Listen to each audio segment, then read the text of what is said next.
I've always been interested in woodworking ever since I was a little kid.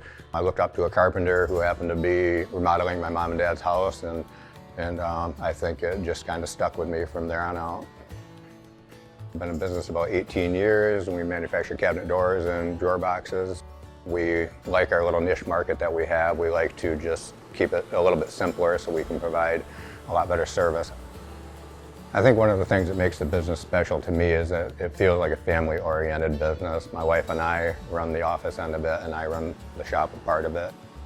Our children are here sometimes and kind of grew up with it as well, and even our employees have been here for quite a long time now, and it really feels like a family setting to me, and that makes it kind of special.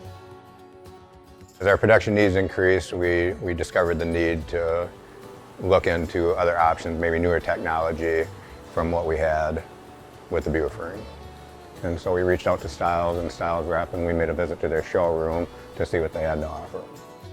We ended up buying a HOMAG 3-head machine with a chevron belt, and it's really exceeded my expectations. We were hoping to cut down on final sanding time, and the product that comes out and the sequence that we use has done that beyond what I could imagine.